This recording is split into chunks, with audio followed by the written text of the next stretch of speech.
남욱의 적은 남욱입니다. 일방적 진술을 앞세운 검찰 주장의 모순이 재판에서 드러나고 있습니다. 무차별 피의사실 공표로 국민의 시야를 가리던 검찰의 시간이 지나고 재판이 본격화되자 대장동 사건의 진실이 드러나고 있습니다. 지난 2일과 5일 공판에서 김만배 변호인의 남욱에 대한 증인 신문이 이루어졌습니다. 화천대유 일당과 재판에서 진술이 서로 엇갈리고 서로에게 공방하고 있습니다.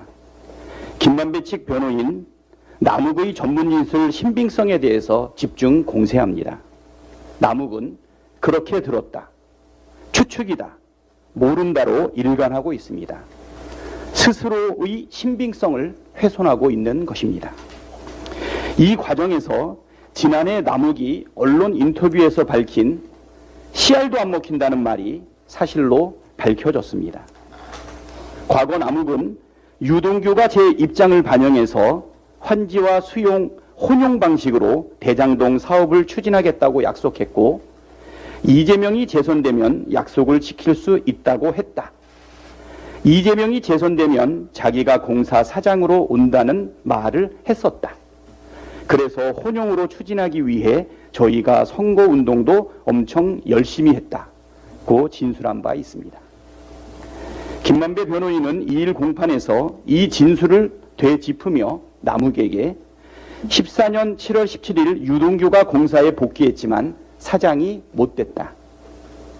대장동 주민들 간의 협상단 운영, 혼용 방식 추진 등 유동규가 약속했던 게 하나도 이루어지지 않았다 라고 지적했고 남욱은 이 모든 사실을 인정했습니다. 혼용 방식 변경, 차기 사장 선임, 구역지역 변경, 유동규의 약속이 전형적인 허풍이었음이 드러났고 대장동 사업에 이재명 측 지분이 있다는 남욱의 주장을 남욱의 증언으로 반박할 수 있게 된 것이었습니다. 이재명 대표 측이 정말 대장동 사업 이익을 공유하기로 했다면 가장 쉬운 방법은 공모자인 유동규에게 성남도시개발공사 사장을 맡기는 것입니다. 그러나 그러한 일은 일어나지 않았으며 남욱이 인정한 대로 유동규의 허풍 섞인 약속도 지켜진 것이 없었습니다.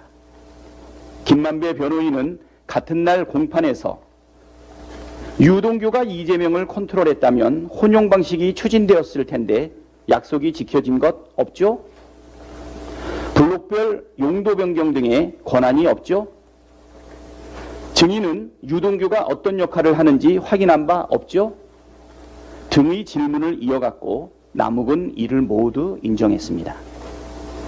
주장의 모순을 의식한 것인지 남욱은 5일 공판에서는 이 대표는 공식적으로는 씨알도 안 먹힌다며 밑에 있는 사람이 다 한 것이라고 증언합니다. 그러나 추측이니 함부로 말할 수 없다라는 말을 덧붙였습니다. 이처럼 남욱이 하는 말의 근거라고는 유동규, 김만배로부터 들었다는 전언과 자신의 추측뿐입니다.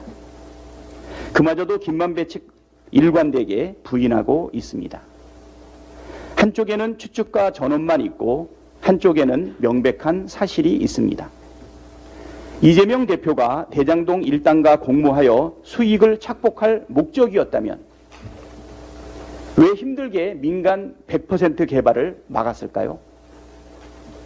왜 공모자인 유동규는 영향력을 행사하지 못했을까요? 무엇보다도 이익을 공유하는 사이라면 왜 이재명 대표가 화천대유 일당에게 추가적으로 이익을 부담하도록 했겠습니까? 이재명 당시 성남시장은 토지가격 상승에 따라 민간 사업자들에게 터널 배수지 등 대장동 인근 배후시설 920억 원, 공원 지하주차장 건립비용 200억 원을 추가 부담하도록 했습니다. 그래서 공산당 같은 XX라는 말까지 들었던 것 아닙니까? 남욱과 유동규를 앞세운 검찰은 이런 질문에 전혀 답을 내놓지 못하고 있습니다. 결국 재판이 진행됨에 따라 신빙성 없는 진술이 잇따라 탄핵당하게 될 것입니다. 일반적 진술을 근거로 한 짜맞추기 수사로 국민의 귀와 눈을 가리고 표적 수사로 없는 죄를 만들어내려 했던 검찰은 이에 따른 합당한 책임을 져야 할 것입니다. 이상입니다.